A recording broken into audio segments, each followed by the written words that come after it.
Last but not least, another go at using residual plots to determine the most appropriate model. So again, to decide between a quadratic and exponential model, look at the residual plots and choose the model that has the most random scatter. Remember, we want to have no pattern in the residuals. No pattern. So if you look at your residual plot and you see there's not a recognizable pattern, that means it's probably a good model. And again, we're going to give you two, the quadratic and exponential. Your job is to pick the one that has the most random scatter. The most. All right, so here we go. Here's our problem. It says, how high can the cost of superlads go? The scatter plot to the right clearly shows the relationship is non-linear.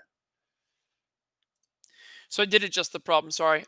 So this is, the cost of a 30-second commercial right here on the Y, and then the Super Bowl number. So, right, so Super Bowl 1 through, I think we're in close to 50 now, right? I think last year was the 50th, right? So an exponential model and a quadratic, and it says that this is obviously non-linear. Okay, so then the idea is, okay, so if it's non-linear, right, then is it exponential or quadratic? So we have a model of each down below here, right? Each of these are the residuals. Based on the residuals, which one is more appropriate? So this is the exponential residual, and this is the quadratic residual. So we're looking for one with the most scatter, one that has no pattern. So if I look at these two, they both kind of start off the same, don't they? They both kind of follow that zero line, remember? But then notice this one towards the end, all of them start to trail off down in the negative position. Whereas this one, once you get to this point, some are below, some are above, some are below, some are above. So in my opinion, this right here is not a pattern. That is a pattern. So because this is a pattern, this over here, the quadratic, has more random scatter, it's going to be the more appropriate model.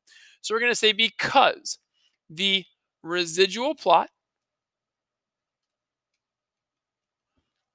for the quadratic model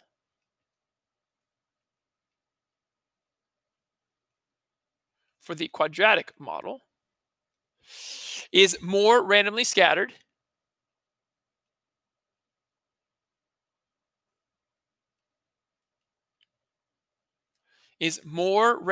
the quadratic model is more appropriate. The quadratic model